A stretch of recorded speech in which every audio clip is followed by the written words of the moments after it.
আসসালামু আলাইকুম। সংবাদে আপনাদের সবাইকে স্বাগতম জানাচ্ছি আমি নুসরাত। শুরুতেই সংবাদ শিরোনাম। তারিক রহমানকে ঘিরে হত্যার হুমকির অভিযোগ, রুমিন ফারহানার বক্তব্যে তোলপাড়।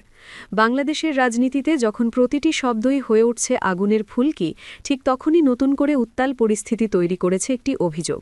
বিএনপির ভারপ্রাপ্ত চেয়ারম্যান তারেক রহমানকে ঘিরে হত্যার হুমকির ইঙ্গিত। অভিযোগের কেন্দ্রে উঠে এসেছেন বিএনপির পরিচিত মুখ রুমিন ফারহানা। ম্যাজিস্ট্রেটকে নিয়ে বিতর্কিত বক্তব্যের রেশ কাটতে না কাটতেই এবার তারেক রহমানকে ঘিরে হত্যার হুমকির অভিযোগ। রাজনৈতিক অঙ্গনে সৃষ্টি হয়েছে তীব্র তোলপাড়, বিভাজন আর অনিশ্চয়তা। কোথা থেকে শুরু বিতর্ক?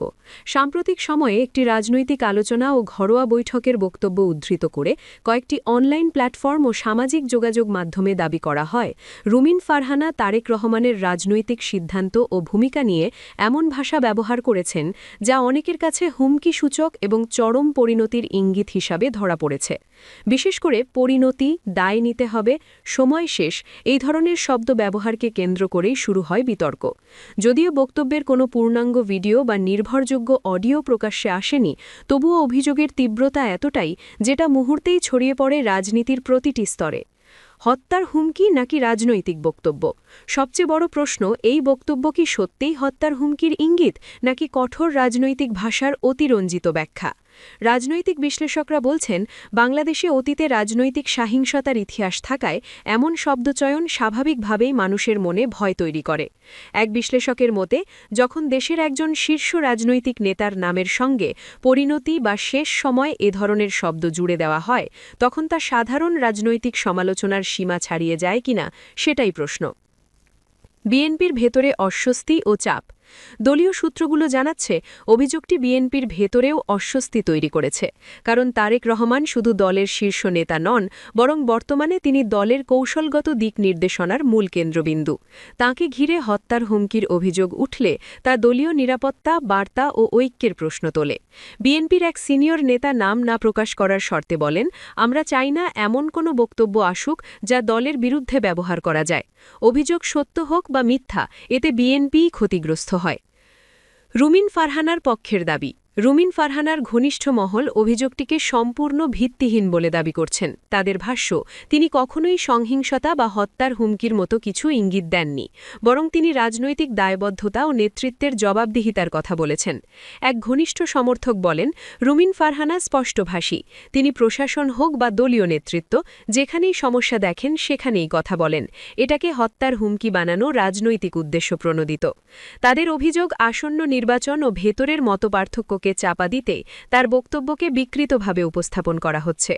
প্রশাসন ও নিরাপত্তার দৃষ্টিকোণ। তারিক রহমান দীর্ঘদিন ধরে বিদেশে অবস্থান করছেন এবং অতীতে তার বিরুদ্ধে একাধিক হামলার ঘটনা দেশের রাজনীতিতে আলোচিত। সেই কারণে তাকে ঘিরে যে কোনো হুমকির অভিযোগ স্বাভাবিকভাবেই নিরাপত্তা সংশ্লিষ্ট সংস্থাগুলোর নজর কাড়ে।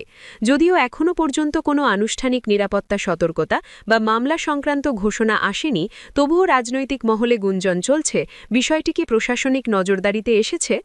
সামাজিক যোগাযোগ মাধ্যমে আগুন। ফেসবুক, ইউটিউব ও অন্যান্য প্ল্যাটফর্মে চলছে তীব্র বিতর্ক। কেউ বলছেন এটা স্পষ্ট হত্যার হুমকির ইঙ্গিত, আবার কেউ বলছেন এটা রাজনৈতিক ভাষার অপব্যাখ্যা। মুহূর্তের মধ্যেই হ্যাশট্যাগ ট্রেন্ডিং, তারেক রহমান, রুমিন ফারহানা, হুমকি অভিযোগ। এই বিতর্কে সাধারণ মানুষও দ্বিধাবিভক্ত। কেউ বিএনপির ভেতরের গণতন্ত্রের প্রশ্ন তুলছেন, আবার কেউ বলছেন এ ধরনের বক্তব্য রাজনীতিকে আরও বিপজ্জনক করে তুলছে। রাজনৈতিক বিশ্লেষকরা সতর্ক করে বলছেন, হত্যার হুমকি শব্দটি অত্যন্ত সংবেদনশীল। প্রমাণ ছাড়া এমন অভিযোগ রাজনীতিতে ভয় ও বিভ্রান্তি ছড়াতে পারে। আবার সত্যিকারের হুমকি হলে তা উপেক্ষা করাও বিপজ্জনক। এক বিশ্লেষক বলেন, এখানে দুটো ঝুঁকি আছে। এক, প্রমাণহীন অভিযোগে রাজনীতির মান আরও নেমে যাওয়া। দুই, প্রকৃত নিরাপত্তা ঝুঁকি থাকলে সেটাকে হালকাভাবে নেওয়া। সামনে কি হতে পারে?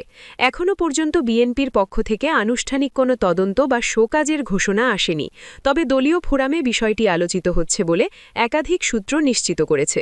রাজনৈতিক মহলের ধারণা, বিষয়টি যদি আরও ঘনীভূত হয় তবে দলীয় ব্যাখ্যা বা আনুষ্ঠানিক অবস্থান আসতে পারে। অন্যদিকে রুমিন ফারহানার বক্তব্যের পূর্ণাঙ্গ প্রমাণ সামনে এলে বিতর্কের দিক বদলাতে পারে।